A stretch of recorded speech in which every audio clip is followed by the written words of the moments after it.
Welcome to today's Explainer. We're jumping right in today because we've got a truly fascinating biological journey ahead of us. We're going to look at the incredible transformation of a completely dormant, seemingly lifeless branch into a massive, highly productive bush. And the absolute best part? You're going to learn exactly how to do it yourself. Discover how a simple cutting can transform into a flourishing black currant bush, offering you abundant harvests year after year.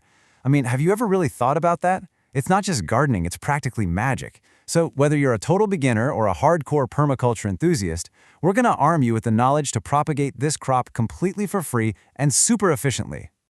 Here is our game plan for today. We'll be walking through 5 logical steps. We'll start with choosing the perfect cutting, then move into prep and treatment. After that, we'll cover rooting methods, planting the bush in its permanent spot, and finally, we'll tackle care, diseases, and troubleshooting. So let's just dive right in. Step 1, choosing the ideal cutting. A massive, successful harvest doesn't actually start in the spring. It starts right in the middle of winter dormancy, when you pick the perfect parent material. So what exactly makes a cutting ideal? Well, here's the exact anatomy you want to look for. You need a branch that's about 15 to 30 centimeters long. Thickness is totally critical here.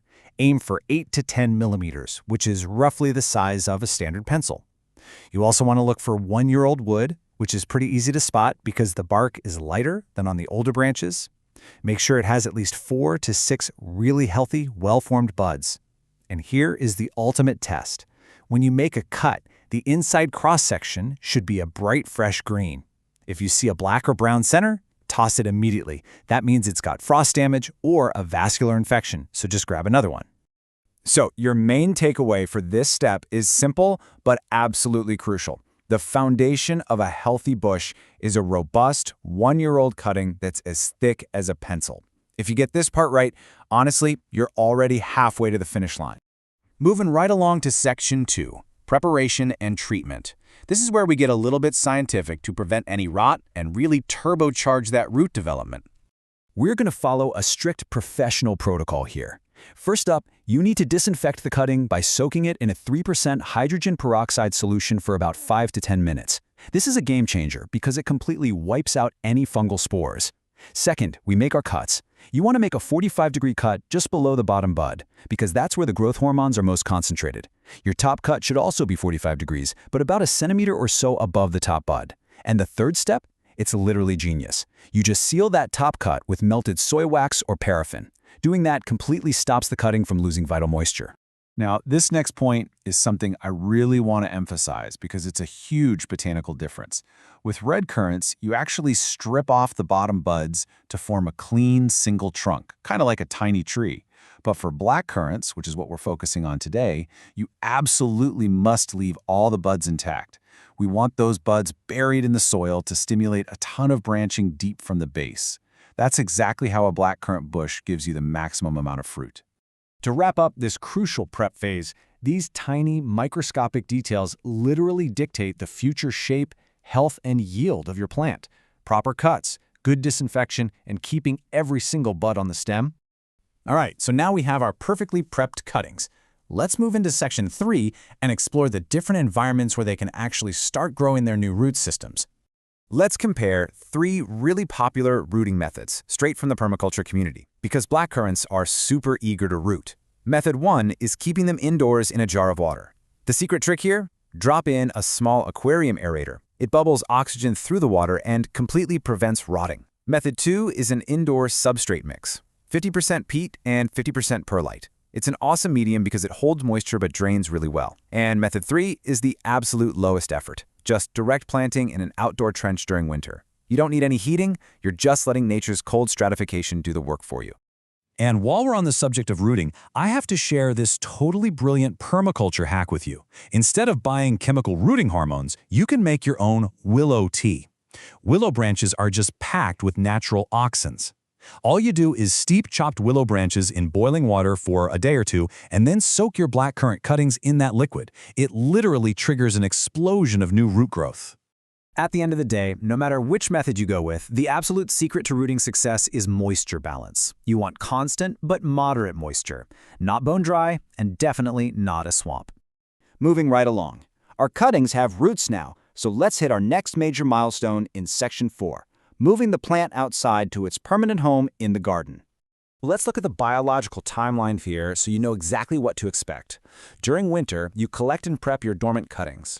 After about a month, if conditions are right, you'll see the first little white roots appear. You want to wait until those roots are about 5 centimeters long. After the plant builds up a solid root mass over the spring and summer, the best time to do your final transplant outdoors is in September or October, once the weather starts cooling down. Now for the actual field techniques. First, enrich your soil with phosphorus and organic compost. Black currants absolutely love it. Give them plenty of space, about 1.5 to 2 meters apart, so the bush can breathe. But pay close attention to these last 3 points because they are critical. You want to plant the cutting 5 centimeters deeper than it was in its pot. Literally bury 2/3 of it.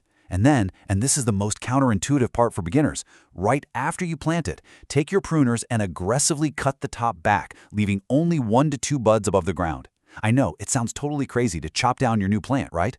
But here's exactly why we do it.